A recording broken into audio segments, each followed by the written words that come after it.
ओम नमः सिद्धेभ्य।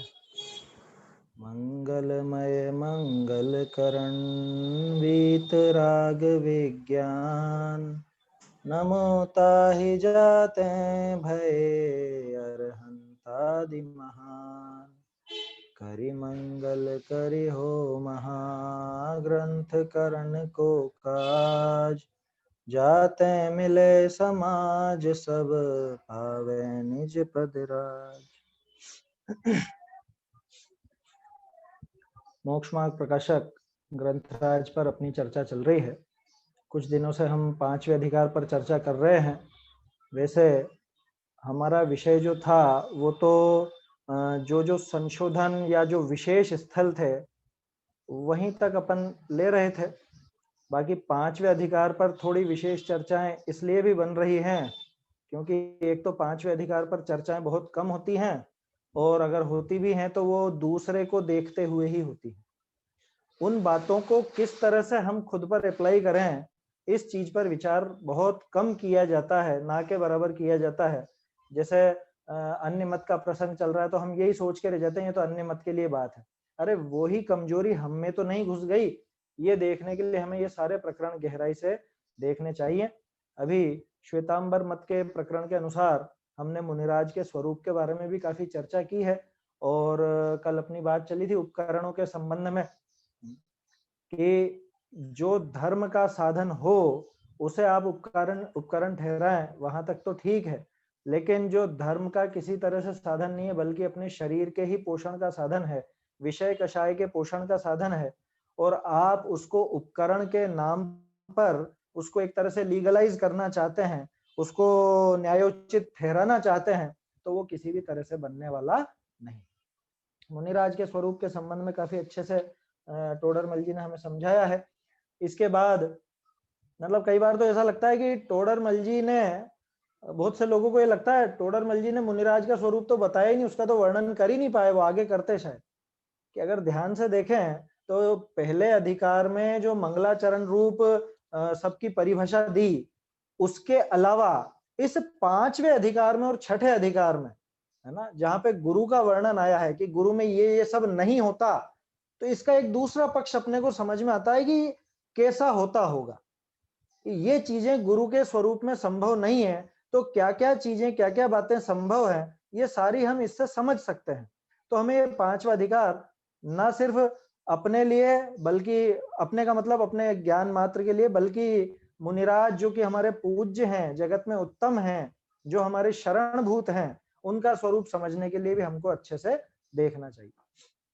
कल हमने 2-3 संशोधन भी देखे थे, वो हाट और दुकान वाला भी देखा था। टोडरमल जी की बारीक पकड़ नजर आती है उससे कि उदाहरण किस तरह से दिया जाता है ना। दुकान न लिख करके उन्होंने हाट लिखा था, अनुवादकों ने उसे दुकान कर दिया, लेकिन उससे भाव पूरा पलट जाता है। टोडरमल जी हाट बताना चाह रहे थे, उससे ये कहना चाह रहे थे कि उनको वो विकल्प तो आया है, विकल्प आया है इसलिए आहार के लिए उतरे भी हैं, लेकिन वहां पे वो मांगते नहीं, आवाज नहीं लगाते हैं, है ना। सामने वाला कोई लेने आए और इनकी शर्तों पर वो वस्तु खरीदना चाहे तो उससे व्यापार करते हैं, अन्यथा नहीं करते। यही प्रवृत्ति मुनिराज की आहार के संबंध में हुआ करती है। चलिए अब आगे बढ़ते हैं अपन। 156 पेज तक अपन ने कल देखा था, है ना, 156 हो गया था। इसके बाद 157 भी 2-3 सुधार हैं, लेकिन कोई ऐसे विशेष बात नहीं है। 158 पेज पर आई है, थोड़ी सी हमारी जो प्रवृत्ति है, आज हमारी प्रवृत्ति नजर आती है, उसके संबंध में भी यहाँ पे कुछ बात है, वो अपन पढ़ते हैं। ये जो बोल्ड लाइनें हो रही हैं बीच में, तथा व्रतादि रूप, है ना, तथा व्रतादि रूप शुभोपयोग ही से देव का बंध मानते हैं और उसी को मोक्ष मार्ग मानते हैं, सो बंध मार्ग मोक्ष मार्ग को एक किया, परंतु ये मिथ्या है। कह रहे तो श्वेतांबरों की बात है कि वो लोग मानते, अरे आप नहीं मान रहे हो क्या, है? आपने बंध मार्ग और मोक्ष मार्ग को एक नहीं कर रखा है क्या। व्रतादि रूप शुभोपयोग ही से देव का बंध मानते कि इन सबसे क्या होगा, किससे स्वर्ग में जाएंगे। अरे स्वर्ग में नहीं, ये मोक्ष का साधन है, ये मोक्ष मार्गी है हम, ये सब काम करके आप अपने आप को मोक्ष मार्गी मानते हो या नहीं? कौन से काम? भगवान की विनय, सेवा, पूजा, भक्ति, अथवा व्रत, तप, उपवास, अथवा ये स्वाध्याय है ना? अपन लोग तो स्वाध्याय है ना, स्वाध्याय करने वाले। ये स्वाध्याय करके इसको मोक्ष का मार्ग माना या नहीं माना? नहीं माना तो बहुत अच्छी बात है, लेकिन अधिकांश के दिमाग में ये बैठा रहता है कि हाँ हाँ हम मोक्ष मार्गी हैं, है ना, हमारा तो नाम ही मुमुक्षु है, मुमुक्षु कहलाते हैं हम, हैं, तो हम जो काम कर रहे हैं वो तो मोक्ष के लिए ही कर रहे हैं। तो ये जो काम आप कर रहे हैं, ये स्वर्ग का कारण है या मोक्ष का कारण है? इस पर गंभीरता से विचार करना चाहिए। गुरुदेव श्री के प्रवचन है जो रहस्यपूर्ण चिट्ठी है उसके ऊपर अभी हम लोग पढ़ रहे हैं सुबह, उसमें एक बहुत अच्छी बात उन्होंने कही कि ये इस राग से, शुभ राग से आत्मा का स्वभाव समझने की कोशिश करना चाहता है, मतलब शुभ राग करके और शुद्ध स्वरूप की उपलब्धि करना चाहता है। इसका अर्थ क्या निकला? इसका अर्थ ये निकला कि इसने उस शुद्ध स्वभाव की, आत्मा के स्वरूप की कीमत कितनी जानी?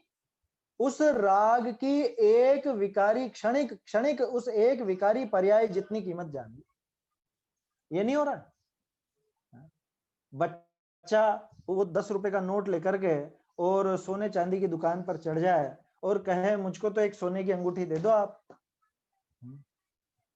तो ये बताओ उस बच्चे ने क्या गलती की? गलती की जो छोड़ो, अपन तो उसके दिमाग की बात करें, उस बच्चे के दिमाग में उस अंगूठी की कीमत कितनी है? 100 रुपए की। ठीक है, सही। वो जो प्रकरण अभी मैंने आपको कहा गुरुदेव श्री के प्रवचन का, वो शुभ राग से आत्म स्वरूप की उपलब्धि अगर मानता है तो आत्म स्वरूप की कीमत कितनी समझी उसने? कि उस शुभ राग की, उस विकारी पर्याय जितनी कि आत्मा की कीमत कितनी की राग जितनी। अब अपने को तो यहां पे लगाना है, मोक्ष की कीमत क्या मानी आपने? समझ में आ रही है बात? क्या कहना चाह रहा हूं? टोडरमल जी क्या बताना चाह रहे हैं? व्रतादि रूप शुभोपयोग ही से देव का बंध मानते हैं। वो तो मानो कोई दिक्कत नहीं, वो तो है वहां तो, क्योंकि पुण्य बंधन है उस शुभ भाव से, क्रिया से नहीं, शुभ भाव से। उस शुभ भाव से पुण्य बंधेगा, स्वर्ग आदि मिलेगा, वो उसमें कोई समस्या नहीं। लेकिन उसी को मोक्ष मार्ग मान लेता, उसी को मोक्ष मान लेता, नहीं मानते हैं क्या? क्या सोच के करते हैं बताओ? किसी से भी पूछ लो, जो भी थोड़ा सा क्रिया कांड का जिसको रस है ना, रस है कह रहा हूं, क्रियाएं तो सभी करते हैं, अपन लोग भी करते हैं, लेकिन उस क्रिया कांड का जिसको रस पड़ा हुआ है उससे पूछो क्या होता है भैया इससे, कह रहे मोक्ष मिलेगा इससे, हम मोक्ष मार्गी, मोक्ष पाना है हमको, और कुछ नहीं। तो आत्मा को समझने के लिए हम ये सब करते हैं। माने तुमने आत्मा को समझने की कीमत ये क्रिया समझी, उस मोक्ष की कीमत ये क्रिया समझी। वो जो है ना एक छंद है, भुक्ति मुक्ति दातार, बहुत से लोग है वो भुक्ति का अर्थ तो समझ नहीं पाते, वही सोचते शायद गलत छप गया, भक्ति मुक्ति दातार ऐसा बोलते हैं बहुत से, हम लोगों ने सुना ना इसलिए ये चीज पता है, भक्ति मुक्ति दातार ऐसा सोचते हैं बहुत से लोग, जबकि वहां पे कवि ने लिखा है भुक्ति मुक्ति दातार। भुक्ति माने कि अगर मोक्ष नहीं मिलेगा, भुक्ति माने भोग, तो फिर स्वर्ग आदि के भोग तो मिलेंगे ही मिलेंगे, है ना, अनुक्रम ते शिव पद लहे वाली जो बात है वो, कि अभी अगर मान लो मोक्ष नहीं भी मिल पाएगा तो ये जो हम काम कर रहे हैं इससे, इस प्रयास से अभी भुक्ति मिल जाएगी और बाद में परंपरा से मुक्ति मिल जाएगी।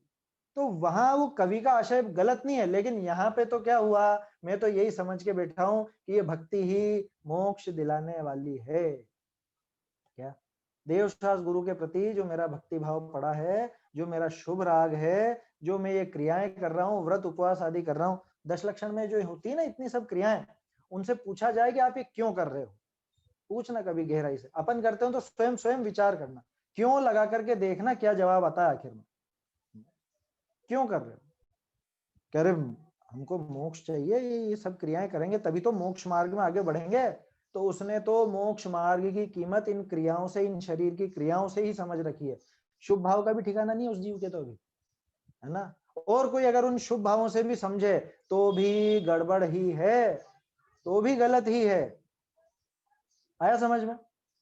क्या कह रहे हैं? व्रतादि शुभोपयोग ही से देव का बंध मानते हैं और उसी को मोक्ष मार्ग मानते हैं। सो बंध मार्ग मोक्ष मार्ग को एक किया, ये दो अलग अलग चीजें थी। ये शुभ भाव अगर बंध का कारण है तो ये पक्की बात है कि ये मोक्ष का कारण नहीं हो सकता, और अगर ये मोक्ष का कारण है तो ये पक्की बात है कि ये बंध का कारण नहीं हो सकता। क्योंकि बंध और मोक्ष ये दो विरोधी तत्व हैं। अब इन दो विरोधी तत्वों को इसने मिला करके एक करना चाहा, एक होंगे तो नहीं, इसने एक करना चाहा है, क्या होगा कि साहब हमको थोड़ी ना पता था। अरे नहीं पता था, लेकिन अज्ञानता कोई बहाना नहीं है ना। आप अज्ञानता का बहाना लेकर के बच नहीं सकते। आप विदेश में जाओ जहाँ पे राइट हैंड साइड गाड़ी चलानी पड़ती है ना, और आप वहां पे लेफ्ट हैंड साइड चलाओगे, क्योंकि यहाँ तो लेफ्ट हैंड साइड ही चलाते हैं। अब वहां कोई पुलिस वाला पकड़े और फिर आप कहना कि अरे मुझे पता नहीं था, कि आपको पता नहीं होगा, आपको पहले पता करना चाहिए था और फिर यहाँ पे आके गाड़ी चलानी चाहिए थी। अगर आपको पता नहीं था तो आपको गाड़ी नहीं चलानी चाहिए थी, यही जवाब होगा ना। मैं ये जो बिजली के स्विच होते, प्लग होते हैं, इनमें मैं उंगली दूं और फिर कि मुझे तो पता ही नहीं था तो मुझे करंट नहीं लगना चाहिए, कि भैया वो करंट नहीं देखेगा कि आपको पता है या नहीं। इसलिए अज्ञानता कोई बहाना नहीं है कि हमको तो पता ही नहीं था कि इससे मोक्ष नहीं मिलेगा, हम तो ऐसे ही। अरे भैया तो ज्ञान करो, यही बता रहे हैं टोडरमल जी, यही समझा रहे हैं। तो ये जो बात है ना, ये मात्र अन्य मत के लिए या श्वेतांबर भाइयों के लिए ही नहीं है, बल्कि ये अपने लिए भी है, क्योंकि हमारे में भी तो हो रही है ना ये बातें। व्रतादि रूप शुभोपयोग ही से देव का बंध मानते हैं और उसी को मोक्ष मार्ग मान लेते हैं। बोलो कौन से तत्व संबंधी भूल है, कि ये तो सारे ही तत्वों संबंधी भूल आ गई। उस आश्रव को भला माना, शुभराग क्या है, शुभराग आश्रव भाव है, आश्रव भाव को भला माना, मोक्ष का कारण माना, यह आश्रव तत्व संबंधी भूल हो गई। चूंकि मोक्ष का कारण माना, इसलिए मोक्ष तत्व संबंधी भूल भी हो गई। मोक्ष का कारण तो संवर निर्जरा है, तो उनसे संबंधित ये मिथ्या मान्यता हो गई, तो उन संबंधी भूल भी हो गई। कौन सा तत्व छूटेगा, सारे तत्वों की भूल आ जाएगी। इसलिए जो भी क्रियाएं होती हैं, उन सबका प्रयोजन क्या है, वो क्रियाएं हो कि नहीं हो, ये भी अपन आगे देखेंगे, है ना। आगे वो प्रकरण आएगा, उस पर भी अपन चर्चा करेंगे।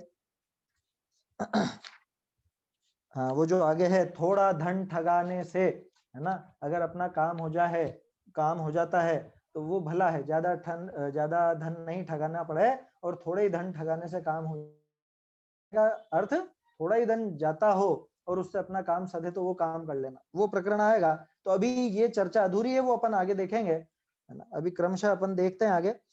तो यहाँ तो क्या बात आई, व्रतादि रूप शुभोपयोग ही से देव का बंध मानते हैं और उसी को मोक्ष मार्ग मानते हैं। कौन, कि हम, है ना। हमारी दशा है विचार करना सभी जन अपने अपने स्वयं पर, कि कहीं हमारे दिमाग में ऐसा तो नहीं बैठा है कि ये क्रियाएं करके, ये शुभ भाव करके और हम थोड़ी इससे मोक्ष की अभिलाषा रखें, तो आप समझ लो कि आपने मोक्ष की कितनी कीमत करी है। मोक्ष मार्ग की कीमत आपके दिमाग में क्या है। जैसे उस अंगूठी की कीमत उस बच्चे के दिमाग में तो 10 रुपए थी, अब 10 रुपए में तो अंगूठी आने से रही सोने की। तो उसी तरह से यहाँ ये 10 रुपए भी नहीं है ये तो। अब दूसरा पक्ष, अब वो बच्चा नाराज हो गया, उसने कहा 10 रुपए में अंगूठी नहीं आ सकती, ये 10 का नोट फाड़ दिया। क्या करें फिर, फाड़ दें उस 10 के नोट को, ये क्रियाएं छोड़ दें कि नहीं, उसका जवाब तो आगे आएगा, उसके लिए थोड़ा सा इंतजार करें, वो अपन देखेंगे आगे। चलिए, इसी के नीचे वाला पैराग्राफ में भी एक बात है जिस पर थोड़ा विचार अपने को करना है। हाँ, तथा प्रतिमा जी के आभरण आदि बनाते हैं, परंतु प्रतिबिंब तो वीतराग भाव बढ़ाने के लिए स्थापित किया था। आभरण आदि बनाने से अन्य मत की मूर्तिवत यह भी हुए। ये तो अन्य मत की बात है, जो लोग मूर्ति को सजाते हैं, जो वो अंगियां रचा देते हैं और हीरे मोती वगैरह लगा देते हैं, उनकी बात है। जो मुकुट मणि वगैरह पहना देते हैं, उनकी बात है। कि नहीं, उनकी बात नहीं, अपने को तो अपने पे लगा नहीं। कि हम लोग कहाँ करते हैं ऐसा, आभरण वगैरह कहाँ करते, अरे हमारा बस नहीं चलता, नहीं तो कर ही देते ना। आसपास देखो, प्रतिमा के आसपास कितना कितना कर देते हैं। दादा बोलते हैं, दादा माने छोटे दादा हुक्मचंद जी भारिल साहब, वो कई बार बताते हैं कि ये इसका बस नहीं चलता, नहीं तो ये तो वीतरागता की प्रतिमा को भी सरागी बना देता। क्योंकि आसपास भगवान के ऊपर सोना तो हम नहीं लगा सकते, तो भगवान के आसपास पूरा सोना लगा देंगे, भगवान के आसपास पूरा वो रंग बिरंगा और कर देंगे। सबसे ज्यादा भाववाही प्रतिमा आपको कहीं पर नजर आती है तो कौन सी नजर आती है? बाहुबली स्वामी की प्रतिमा नजर आती, बिल्कुल भाववाही। उसके आसपास क्या है? कुछ भी नहीं है, मात्र एक विशाल प्रतिमा। और वो विशाल प्रतिमा पूरी है ना, छवि वीत रागी है, नग्न मुद्रा, ये जो जितनी भी अपन स्तुति में उपमाएं देते हैं, जो भी अपन उनका गुणगान करते हैं, वो सब उसमें नजर आता है ना। अब अगर मान लो उनके आसपास भी ऐसी बहुत सी चीजें होती तो प्रतिमा पे ध्यान किसका जाता? भाई वीतरागता की पोशाक होती है, लिखा ना यहाँ पे, प्रतिबिंब तो वीतराग भाव बढ़ाने के लिए स्थापित किया था। अब अपन जाते हैं किसी मंदिर में और वहां से आते हैं, अपन देख करके क्या बताते हैं, अरे बहुत शानदार मंदिर बना, क्या गजब का मंदिर है, ऐसी लाइटिंग और ऐसा वो है, और क्या गजब की शोभा करी है, देख के आंखें ही चौंधियागी हमारी तो। होता है ना ऐसा? बोलो आप मंदिर में क्या करने गए थे? है? मंदिर में तो भगवान के दर्शन करने गए थे ना। अब भगवान के अगर दर्शन करे होते तो भगवान का गुणगान करते कि अरे बहुत सुंदर प्रतिमा है, बहुत भाववाही प्रतिमा है, बहुत एकदम ऐसा लगता है एकदम वचन बोलत मनो हसत कालु शहरम। यह है प्रतिमा जी को देखने के बाद के भाव। नंदीश्वर दीप की पूजा में है ना, भवन बावन प्रतिमा नमो सुकर। तो कहने का अर्थ यह है कि अगर प्रतिमा का ही अपने को महात्म्य है तो प्रतिमा पर ही विशेष ध्यान देना चाहिए। प्रतिमा माने भगवान, प्रतिमा शब्द के क्यों अपन वो थोड़ा करें, भगवान है वो तो साक्षात, है ना, क्योंकि आपने स्थापना की ना उनमें, भगवान की स्थापना कर चुके हो तो अब तो भगवान ही कहलाएंगे वो। अब भगवान के आसपास में दूसरी चीजें अगर कर देता हूं तो फिर दर्शन करने वाले का ध्यान किधर जाता है?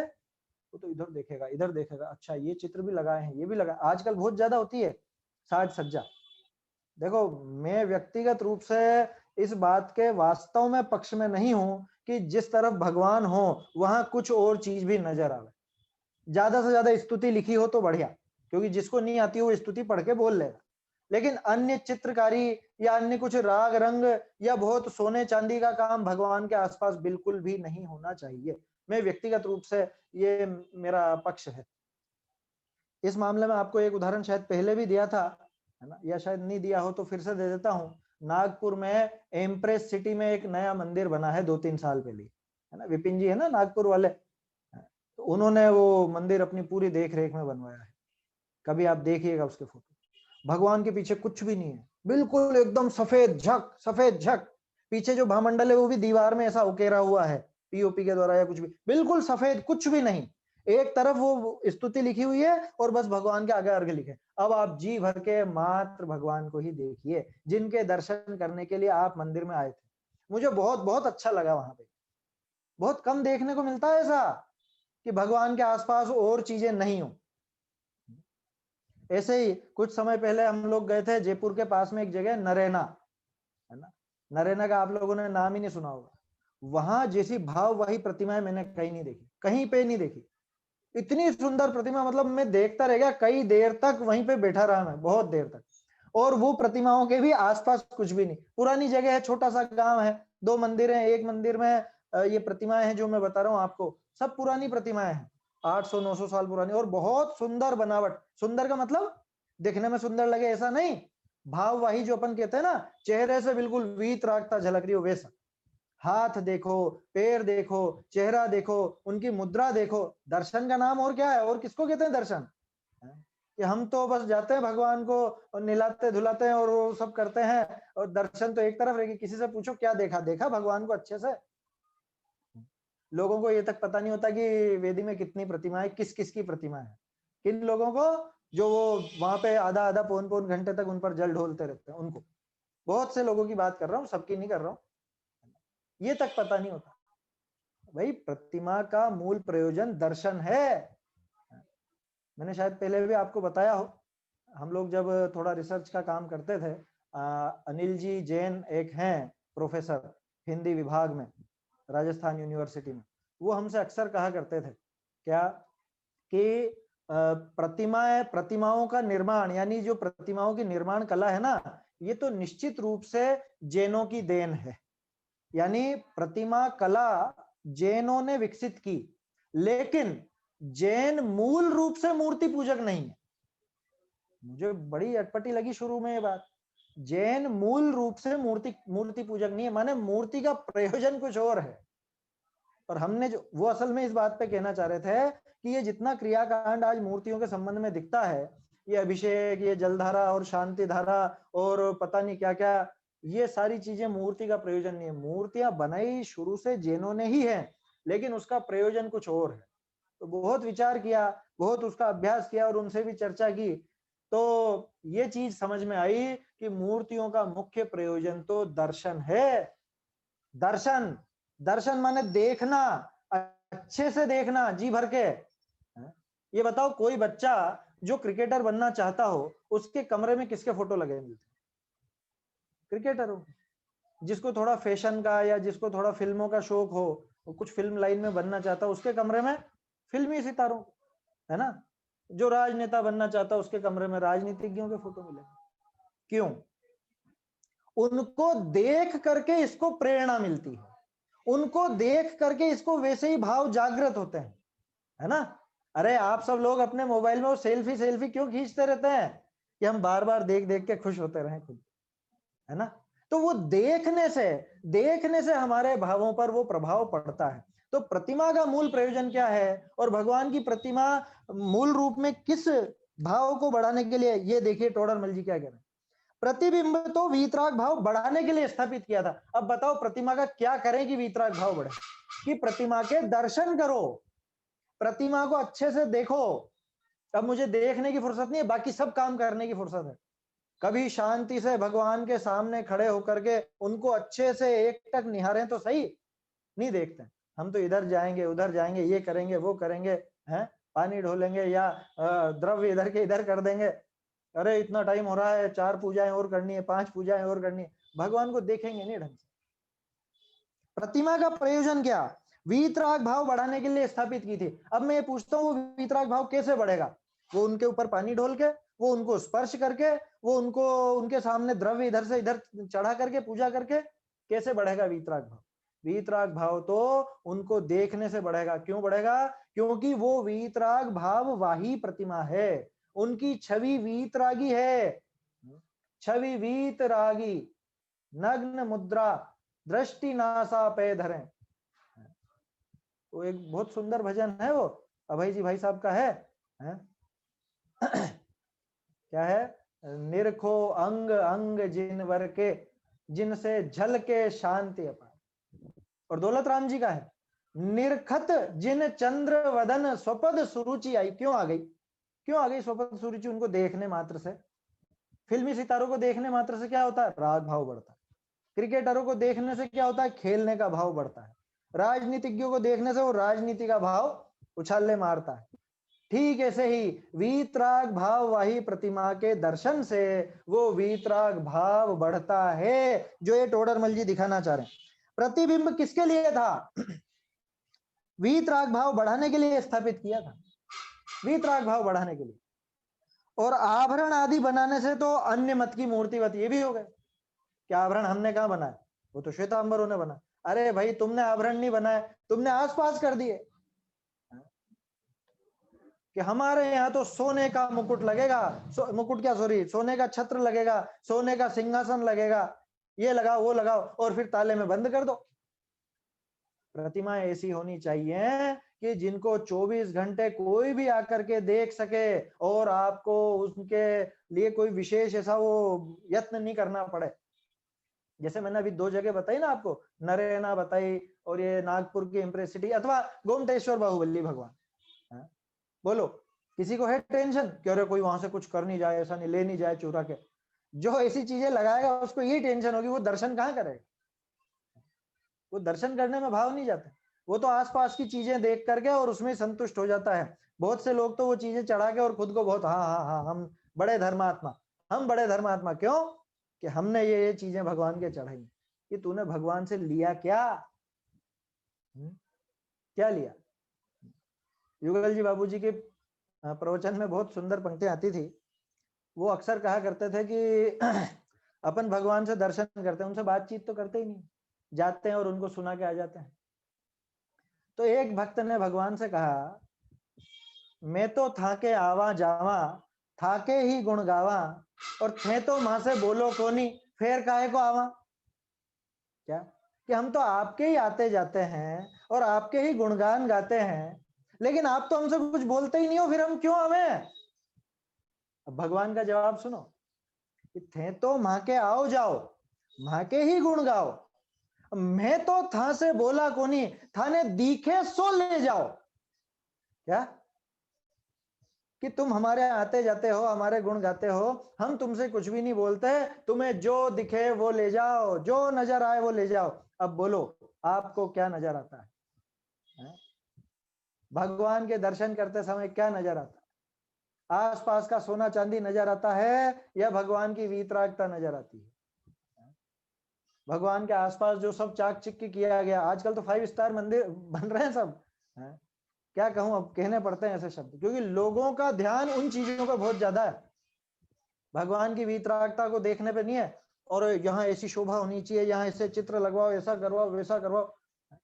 भाई ये सब काम मंदिर में जहां भगवान की प्रतिमा विराजमान है वहां तो नहीं हो, बाकी उससे हटके थोड़ा सा दूर हो, कोई दिक्कत नहीं। आप अलग से एक हॉल बना लो, स्वाध्याय हॉल में आप ऐसे चित्र लगवा लो, वैराग्य प्रेरक, या जो समझ लो उदाहरण बहुत ज्यादा देने में आते हैं, ऐसे उदाहरणों के चित्र आप लगवा लो, कोई दिक्कत नहीं। लेकिन जहां पे भगवान है वहां तो कोई चित्र तक नहीं होना चाहिए, कोई चित्र नहीं होना चाहिए।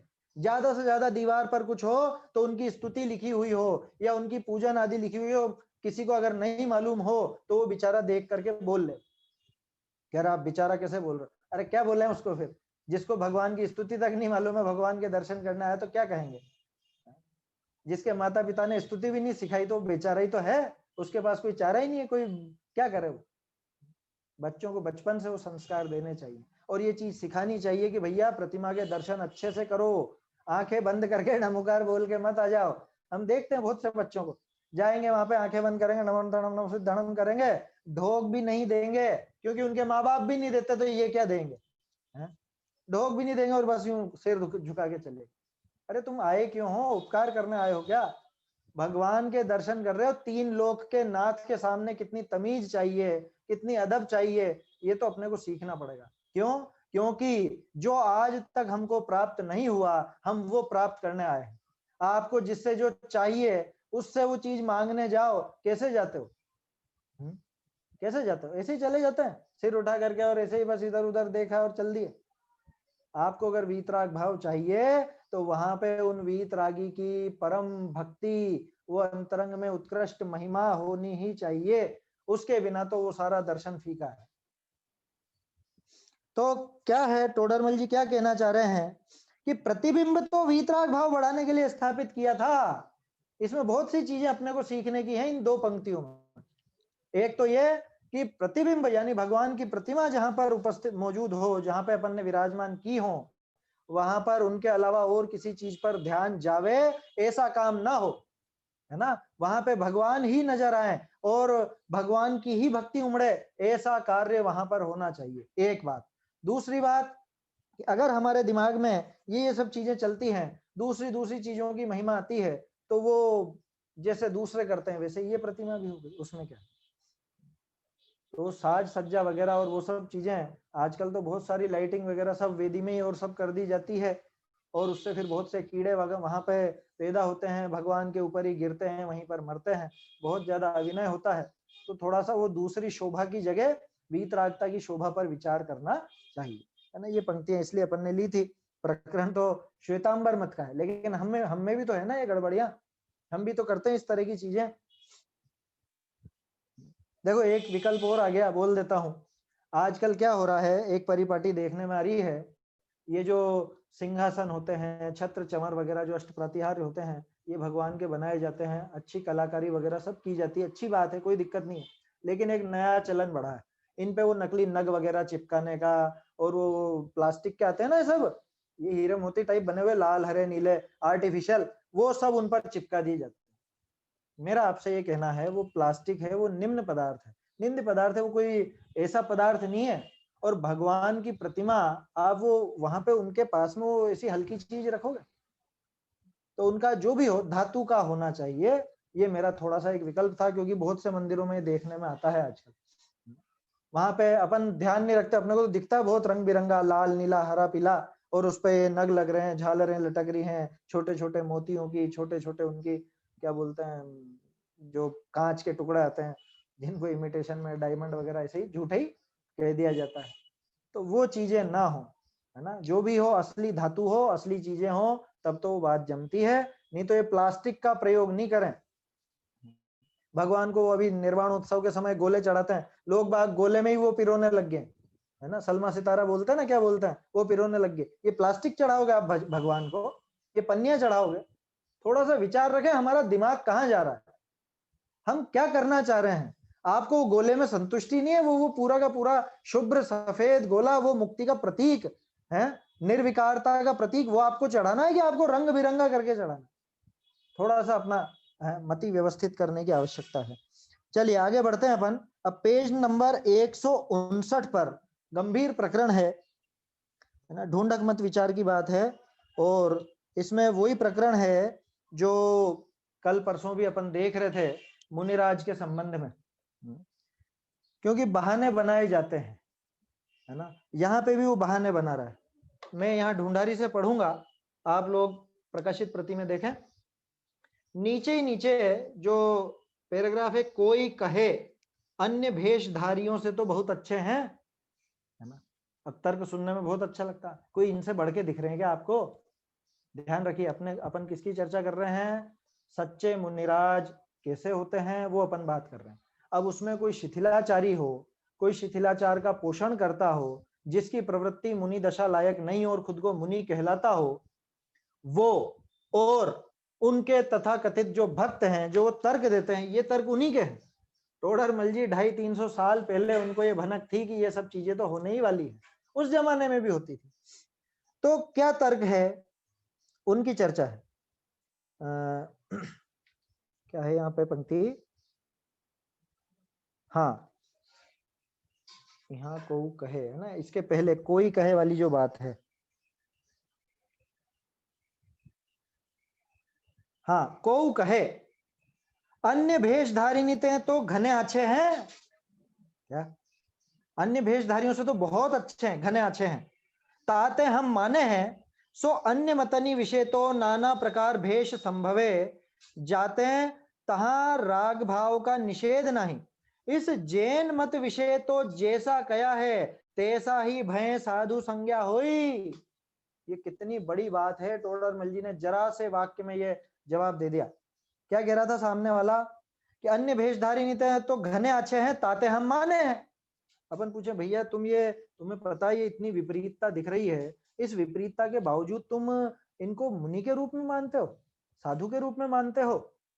वो कहता है कि दूसरों से तो अच्छे हैं। पूरी दुनिया में ऐसा कोई दिख रहा है क्या? करके बता दो। इतना त्याग, ऐसी तपस्या कोई कर सकता है पूरी दुनिया में?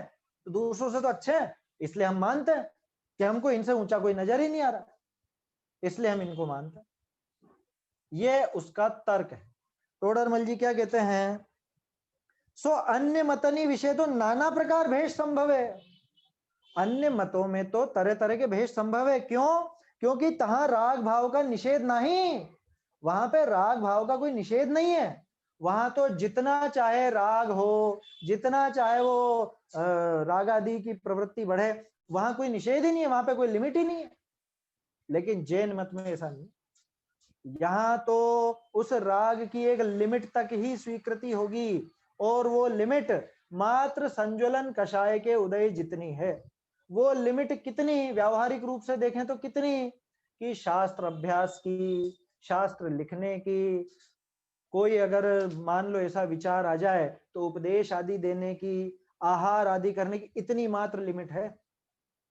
अब आप इस लिमिट को बढ़ा करके पूरी दुनिया में जाने क्या क्या करवाना चाहो, तरह तरह के मठ बनवाना चाहो, और तरह तरह के अब क्या कहें प्रकल्प बनवाना चाहते हो, तोड़ फोड़ करवाना चाहते हो, और मरने मारने का उपदेश दिलाना चाहते हो, ये सारी चीजें जैन मत में संभव नहीं है। उस नाम से आप साधु कहलाना चाह रहे हो, ये किसी भी तरह से संभव नहीं। 28 मूल गुणों को सीधे शब्दों में कहूं तो उन पर बट्टा लगा करके आप ये कहना चाह रहे हो कि हम तो नहीं पालन करें और फिर भी हम तो उस पद के धारी हैं, ये संभव नहीं। तरह तरह के तर्क दे दिए जाते हैं कि अरे 99 नंबर वाला भी पास होता है, 100 नंबर वाला भी पास होता है, और 33 नंबर वाला भी पास होता है। तो किसी के अगर 28 मूल गुण नहीं मिल रहे हो तो भी वो कोई दिक्कत नहीं है उसमें, ऐसा तर्क दे दिया जाता। यहाँ ऐसा तर्क नहीं लगेगा। यहाँ तो ऐसा तर्क लगाना कि समझ लीजिए आपका जो स्विच बोर्ड है, इस स्विच बोर्ड के बटन से आपकी वो ट्यूबलाइट की दूरी 28 फीट की है, तो अब मुझे बताओ आपको कितना तार लगेगा उस ट्यूबलाइट को जलाने के लिए? 28 फीट ही लगेगा या उससे 1 आध इंच कम लग जाएगा? कि 28 फीट में 1 इंच भी, 1 फुट नहीं, 1 इंच भी अगर कम रहा तो आप उस ट्यूबलाइट को नहीं जला सकते। आपके स्विच बोर्ड से अगर दूरी 28 फीट की है तो पूरा कम से कम 28 फुट तो चाहिए ही चाहिए। उत्तर गुण तो है जो है अलग, एक्स्ट्रा वायर हो दिक्कत नहीं है, लेकिन 28 फीट के बिना तो वो काम चलने वाला नहीं है। इसलिए वो 99 और 33 का बात मत करना। यहाँ तो एक तार की बात लगेगी, वो करंट वहां तक पहुंचाना पड़ेगा। आया समझ में? तो 28 मूल गुणों का यथावत पालन हो तो ही वो चीज संभव है, तो ही वो पद संभव है, तो ही उस भेष की गरिमा संभव है। क्या है सामने वाले का तर्क कि दूसरों से तो अच्छे हैं, कि भैया दूसरों से अच्छे हैं। अच्छा ये बताओ कि वो जो रबड़ी है ना, रबड़ी खाते हैं ना अपन, वो रबड़ी गोबर से कितनी अच्छी है?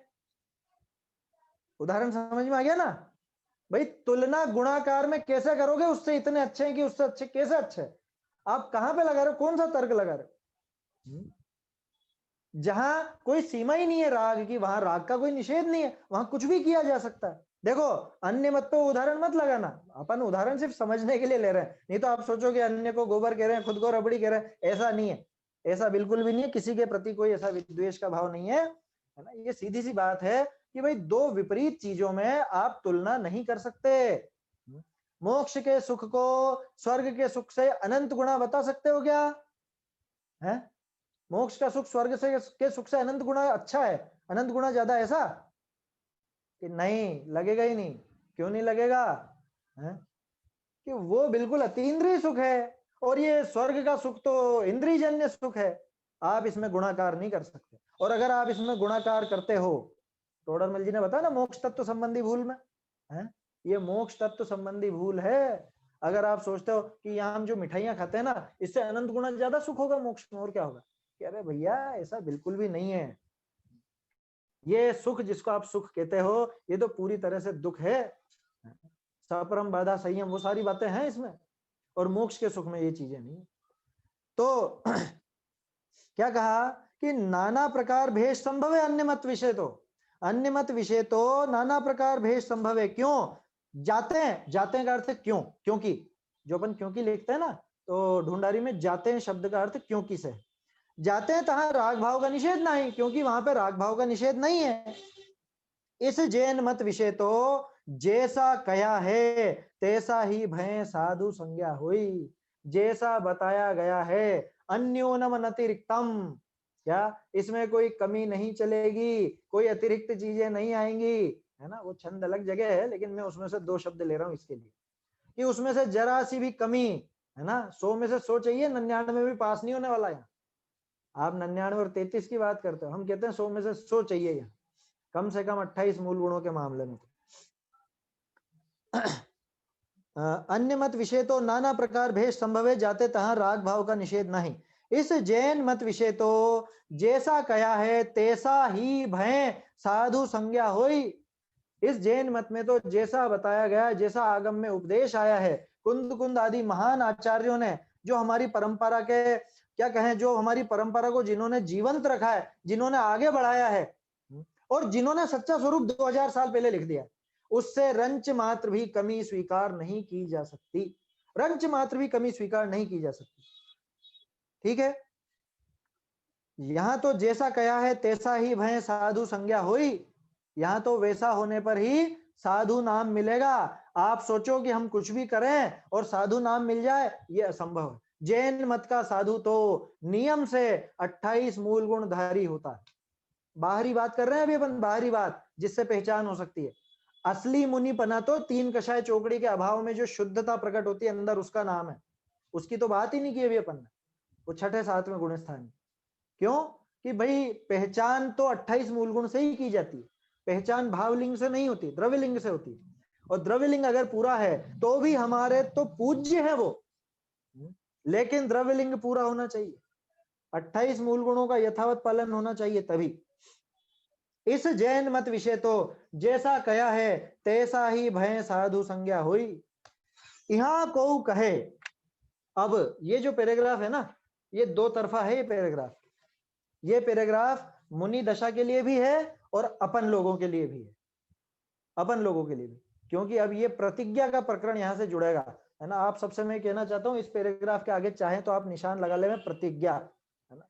देखो एक पद्धति बताता हूं, हम लोग क्या करते हैं, जैसे कोई ग्रंथ होता है ना, कोई भी ग्रंथ है, अब इसके आगे ये आगे पीछे खाली पेज सफेद रहते हैं अपने पास, ये खाली पेज जो रहते हैं इस पर आप विशेष प्रकरण नोट करके और उसके आगे पेज नंबर लिख लिया कीजिए, ताकि उससे क्या स्वाध्याय में सुविधा हो जाती है कि ये प्रकरण कहाँ आया था, ढूंढना हो तो फटाफट मिल जाता है। जैसे प्रतिज्ञा का प्रकरण कहाँ कहाँ आया है, तो आगे ही आगे आप लिख सकते हैं प्रतिज्ञा, और उसके आगे लिख लीजिए ये एक तो पेज नंबर 159, और यहाँ पे इस पैराग्राफ इन 2 लाइनों के आगे निशान लगा लीजिए, जो उत्तर की लाइन आएंगी वो। तो ये जो प्रकरण है ये अपने लिए भी उतना ही काम का है, और ये मुनिराज जो अपनी चर्चा चल रही है मुनिराज के स्वरूप में, वो समझने के लिए भी काम का है। ये दोनों बातें लगेंगी, दो तरफा लगेगा ये। चलिए देखते हैं। यहाँ को कहे शील संयम आदि पाले है, तपश्चरण आदि करे है, सो जेता करे है तितना ही भला है। बोलो ये आज के जमाने के तर्क है, नहीं है क्या? यही बातें तो करते हैं लोग बात, अरे जितना कर रहे हैं उतना ही अच्छा है। शील संयम आदि का पालन करते हैं, लिखा ना, शील पालते हैं, संयम पालते हैं, तपश्चरण आदि करते हैं, नंगे पांव रहते हैं, कपड़े वगैरह कुछ नहीं रखते, जंगल में भी जाते हैं, और मतलब बहुत सी बातें। ये कोई क्रियाएं दिख रही हैं क्या कहीं पे? जितना आचरण करें उतना ही अच्छा। 28 मूल गुण पूरे ना हो पाए कोई बात नहीं, जितने हो पा रहे हैं उतने ही अच्छा। समझ में आ रही है बात? ये तर्क असल में ये है कि जितनी आवश्यकता है, जितने मूल गुण जरूरी है साधु होने के लिए, मुनि होने के लिए, उतने में जितने हो जाए उतना ही बढ़िया। नी मामा से काना मामा भला, वो वाली बात है ना। जगत में कहावत है ना, नी मामा से तो काना मामा ही भला, वैसी बात है। क्या कहते हैं? यहाँ को कहे शील संयम आदि पाले है, तपश्चरण आदि करे है, सो जेता करे है तितना ही भला है, जितना करे उतना ही अच्छा है। ता का समाधान, अब सुनिएगा, बहुत अच्छी बात है। ये सत्य है। अरे टोडरमल जी ने सामने वाले का पक्ष रख लिया। ये सुनो पूरी बात, क्या सत्य है? ये सत्य है, धर्म थोड़ा भी पाला हुआ भला ही है। ये तो 100% पक्की बात कि जितना आप धर्म का पालन करो उतना भला ही है, अच्छा ही है। परंतु यहां पे टोडरमल जी ने परंतु शब्द का प्रयोग किया है। बहुत से लोग यूं सोचते हैं टोडरमल जी का परंतु है, टोडरमल जी का बहुत खतरनाक शब्द है परंतु। टोडरमल जी ने परंतु शब्द का बहुत कम जगह प्रयोग किया है, उनमें से एक जगह ये भी है। ये तो अनुवादकों की देन है, संपादकों की देन है, परंतु जो दिया। सबसे ज्यादा मालूम कौन सा शब्द प्रयोग किया टोडरमल जी ने? सो शब्द का बहुत ज्यादा प्रयोग किया है, और बहुत ज्यादा यूं समझ लीजिए कि बहुआयामी व्यक्तित्व है इस 100 शब्द का। अलग अलग जगह पे अलग अलग अर्थ निकलता है। तो बहुत सी जगह तो अनुवादकों ने 100 की जगह परंतु ही रख दिया, बहुत सी जगह बहुरी की जगह रख दिया। परंतु टोडरमल जी का बहुत ज्यादा प्रयोग में आया गया शब्द नहीं है। ज्यादातर विद्वान यही कहते हैं कि टोडरमल जी का परंतु, टोडरमल जी ने परंतु बहुत लगाया, ऐसा नहीं है। कहीं कहीं लगाया है ना, और वाजिब जगह लगाया है। बाकी परंतु सबसे ज्यादा प्रचलन में आया शब्द नहीं है टोडरमल जी का, मैं ये बताना चाह रहा हूँ। यहाँ पे तो आया है, यहाँ पे तो परंतु है। क्या कह रहे हैं? ये सत्य है, धर्म थोड़ा भी पाला हुआ भला ही है, परंतु प्रतिज्ञा तो बड़े धर्म की करिए और पालिए थोड़ा, तो एक मिनट, तो तहां प्रतिज्ञा भंगते महापाप हो है। ये क्या हुआ? ये तो लेने के देने पड़ गए। हम तो उससे धर्म मान रहे थे, यहां आप कह रहे हो कि प्रतिज्ञा भंगते महापाप। जैसे को उपवास की प्रतिज्ञा करी, एक बार भोजन करे तो वाके, अब यहाँ एक संशोधन है, यहाँ जो लिखा ना, अच्छा स्मारक वाली प्रति में तो ठीक है, सोनगढ़ वाली प्रति में तो वाके बहुत भोजन का ऐसा लिखा हुआ है, उसके बहुत भोजन का, वहां बहुत बार लिख लीजिएगा, बहुत बार। बहुत भोजन नहीं है, बहुत बार भोजन है। दोनों में अंतर है कि मैं एक ही बार भोजन करूं लेकिन बहुत सारा भोजन करूं, और मैं एक बार नहीं, मैं बहुत बार भोजन करूं। दोनों चीजों में अंतर है। फिर से पढ़ता हूं। जैसे को उपवास की प्रतिज्ञा करी, एक बार भोजन करे तो वाके बहुत बार भोजन का संयम होते भी प्रतिज्ञा भंगते पापी कहिए। तैसे मुनि धर्म की प्रतिज्ञा करी, कोई किंचित धर्म न पाले तो वाके शील संयम आदि होते भी पापी ही कहिए, है ना, वाके नहीं वाको, तो वाकों शील संयम आदि होते भी पापी ही कहिए। अब इसका विपरीत, जैसे एकांत की प्रतिज्ञा करी, एक बार भोजन करे तो धर्मात्मा ही है, तैसे अपना श्रावक पदधारी थोड़ा भी धर्म साधन करे तो धर्मात्मा ही है। यहाँ तो ऊंचा नाम धराई नीची क्रिया करने ते पापी पना संभव है। हाँ, पापी पना संभव है। यथा योग्य नाम धराए धर्म क्रिया करते हैं, पापी पना होता नहीं। आगे एक लाइन और है शायद, है ना, जेता धर्म साधे तितना ही भला है। ये पूरा पैराग्राफ इस तरह से है, माने टोडरमल जी ने दोनों पक्ष रखे, है ना, दोनों पक्ष दो तरह से रखे। बात चल रही है मुनि दशा की, उदाहरण दिया है श्रावक का, तो अब अपने को अपने ऊपर भी इसमें लगाना होगा, क्योंकि ये देखा जाता है आजकल ऐसा उपदेश दे दिया जाता है। कैसा? उपवास का उदाहरण दिया ना, प्रतिज्ञा गाय की करी, उपवास की। अब मेरा तो बहुत जी घबरा रहा है, मुझे तो बहुत आकुलता व्याकुलता हो रही है, क्या करूं गुरुजी बताओ? कि चलो कोई बात नहीं, थोड़ा सा एक घूंट पी लो, कोई दिक्कत नहीं, उपवास माना जाएगा। गुरुजी ने कह दिया और इसने मान लिया कि नहीं नहीं, उन्होंने बोला है मुझसे कि उपवास माना जाएगा तुम्हारा। 10-10 उपवास करते हैं ना, 10 उपवास करें साहब हमने। कैसे करें? कि 5 दिन बाद थोड़ा सा पानी लिया था, उसके बाद फिर 5 दिन के कर लिए। अब मेरा आपसे प्रश्न ये कि उसने 10 दिन के किए हैं कि 5 दिन के किए? सोच के मतलब विचार कीजिए इस बात पर। उसके 5 दिन के उपवास कहलाएंगे या 10 दिन के कहलाएंगे? वो 5 दिन के ही है कि नहीं? 5 दिन के 2 बार करे ना, कि 2 बार करे लेकिन 5 दिन के ही करें उसने। 10 दिन का उपवास माने 10 दिन का उपवास होता है, उसमें बीच में ऐसा नहीं होता। आजकल तो ऐसे ऐसे उपदेशक आ चुके हैं, कैसे कि पानी की छूट है और आप उपवास कर सकते हो, 10 दिन के उपवास कर सकते हो, मंजन तो कर सकते हो आप उपवास में, क्या मंजन तो कर सकते हो, तो मंजन बिना हो क्या बिल्कुल ऐसा मुंह ऐसा हो जाता है सूखा सूखा सा, इसलिए मंजन की तो छूट है और उपवास है। कि आपको उस उपवास नाम से इतना चिपकाव क्यों है? आप सीधे सीधे ये कह लो ना कि मंजन करूंगा, उसके अलावा कुछ भी खाऊंगा पीऊंगा नहीं, इतना। उसको आप उपवास नाम देने पर क्यों अड़े हुए? ऐसे ही समय तो हो चुका है अपना, है ना, ये चर्चा अभी अपने को करनी है। अपन अब 2 दिन तो अपनी ये चर्चा नहीं रहेगी, सोमवार को अपन चर्चा करेंगे, लेकिन इन बातों पर विचार कीजिएगा। उपवास, और दूसरा आपको एक और हिंट दे रहा हूं, उस पर भी विचार कीजिएगा। आप रात्रि भोजन करते हैं या नहीं? रात्रि भोजन नहीं करते हैं, है ना? रात में पानी पीते हैं? रात में मूंगफली वगैरह चलती है या नहीं? केले के चिप्स ये चलते हैं कि नहीं? काजू बादाम चलते हैं कि नहीं? तो फिर रात्रि भोजन के त्यागी कैसे कह देते हो आप खुद को? उसको इस चीज से जोड़ के देखिएगा, ये विचार कीजिएगा। हमने नाम तो रख रखा है ऊंचा, नाम तो धरा हूं मैं ऊंचा, और उसके कुछ अंगों का पालन नहीं करूं तो महापाप है, महापाप। जितना सदे उतना नाम रखो ना, दिक्कत क्या है?